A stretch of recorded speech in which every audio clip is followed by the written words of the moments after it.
అస్తవ్యస్తమైన ఆంధ్ర రాష్ట్రం యొక్క ఆర్థిక పరిస్థితి కానివ్వండి, లేకపోతే పరిపాలనా విధానాల్లో 5 సంవత్సరాల పాటు వికృతమైన పరిపాలన ద్వారా రాష్ట్రం పడిన కష్టాలకి విరుగుడు తేటానికి అనుభవజ్ఞుడైన నారా చంద్రబాబు గారు అందరి యొక్క సహకారంతో, అటు అధికారులు ప్రజల యొక్క సహకారంతో ఒక్కొక్క దాన్ని మెరుగుపరుచుకుంటూ ఈ రోజున ఈ నెల 1వ తారీఖు నుంచి వికలాంగుల యొక్క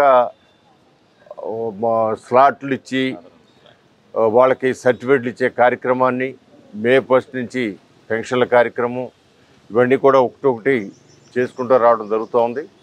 ఆయన అడిగేది ప్రజల యొక్క సహకారం, ప్రతిపక్షాల వాళ్ళ మాటలు, వాళ్ళు చెప్పుడు మాటలు, ఇబ్బందులు కలగజేయడానికి, ప్రజలు రెచ్చగొట్టడానికి చేసే మాటలు నమ్మొద్దు.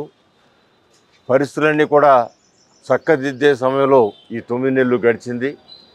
రేపు అమ్మ వందనం రాబోతోంది మే నెలలో. దాంతో పాటు వ్యవసాయదారులకు కూడా దానికి వాళ్ళకి ఇవ్వాల్సిన కార్యక్రమం కూడా జరగబోతోంది. అన్ని కార్యక్రమాలని చిత్తశుద్ధితో చేయటానికి కూటమి ప్రభుత్వం దృఢ సంకల్పంతో నారా చంద్రబాబు నాయుడు గారు, పవన్ కళ్యాణ్ గారు ఇద్దరు కూడా కలిసి ఒకే మాట మీద ముందుకు వెళ్తూ ఉన్నారు. అన్ని కార్యక్రమాలు సాధిస్తారు. ప్రజల సహకారం కూడా కావాలని నేను మనస్ఫూర్తిగా కోరుతా ఉన్నాను. ఎందుకంటే ప్రజల సహకారం, ఎందుకంటే మీకు ఒక చిన్న ఎగ్జాంపుల్ చెబుతాను. ఏపీఐఏసీ కాలనీలో ఉన్న అపార్ట్మెంట్లకి మంచినీళ్ళు లేక అల్లాడిపోతూ ఉన్నారు. దగ్గర 5 సంవత్సరాల నుంచి, 5-6 సంవత్సరాల నుంచి. వాళ్ళకి గ్రౌండ్ వాటరు పొల్యూట్ అయిపోయి, అది నీళ్లుగా కాదు, ఒక ఇసుక దెబ్బగా వస్తూ ఉంది. ఒక సున్నంతో విషపూరితమైన పదార్థాలు కలిపిన వాటర్ అది.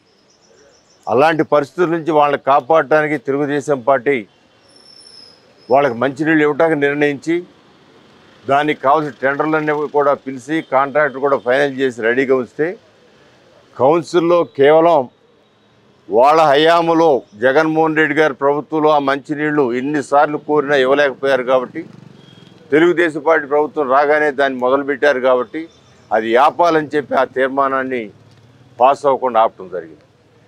కానీ ఇవాళ ప్రభుత్వం ప్రతి ఒక్క మనిషి కూడా మంచినీళ్ళు ఇవ్వడానికి ప్రత్యేకమైన కార్యక్రమం తీసుకుంటూ, వేసవి కాలంలో అయితే మరింత ముఖ్యంగా ఒక్క చుక్క నీరు కూడా తగ్గకుండా, ఒక్క మనిషి కూడా ఇబ్బంది పడకుండా నీళ్ళు ఇవ్వమని నిరంతరం నారా చంద్రబాబు నాయుడు గారు కానీ, పవన్ కళ్యాణ్ గారు కానీ, లేదా మంత్రులు కానీ చెబుతూ ఉంటే, వీళ్ళు కేవలం రాజకీయ లబ్ధి కోసం ఏదో ఇచ్చేది చెడగొడదామని చెప్పి తీర్మానంలో దాన్ని పాస్ అవ్వకుండా చేశారు.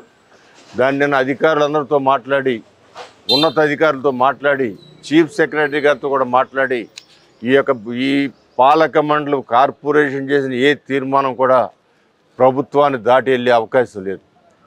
ప్రభుత్వానికి కార్పొరేషన్ చేసే తీర్మానాన్ని కూడా రద్దుపరిచే శక్తి కూడా ప్రభుత్వానికి ఉంది.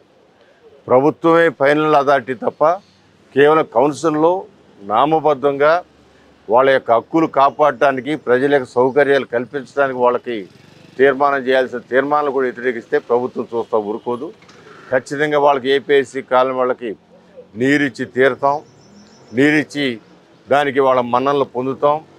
మీరు తలకిందులు తప్పేసి చేసినా కూడా వాళ్ళు నీరు ఇవ్వకుండా ఆపలేరని కూడా నేను తెలియజేసి, అంటే ఇది ఒక ఎగ్జాంపుల్గా చెబుతాను. దాన్ని ప్రజల్ని తప్పుదారి పట్టించడానికి, ప్రజల్ని ఇబ్బంది పెట్టడానికి చేసే కార్యక్రమాల నుంచి ప్రజలు అర్థం చేసుకుని వాళ్ళు చెప్పే దొంగ మాటలు నమ్మొద్దని మనస్ఫూర్తిగా ప్రజలు కోరుకుంటూ, నారా చంద్రబాబు నాయుడు గారి రోజున అధికారులు ప్రజల యొక్క సహకారంతో ఖచ్చితంగా అన్ని విజయాలు సాధిస్తామని చెప్పారు. ఇప్పటికే అనేకమైన కార్యక్రమాలు గాడిలో పెట్టి, అనేకమైన ఇండస్ట్రీలు తీసుకొచ్చి అనేక మందికి ఉద్యోగాలు కల్పించే కార్యక్రమంలో మరి చాలా స్పీడ్గా ముందుకు వెళ్తూ ఉన్నారు. ఆయనకు సహకరించాలని ప్రజలు మీ ద్వారా కోరుతూ ఉన్నారు.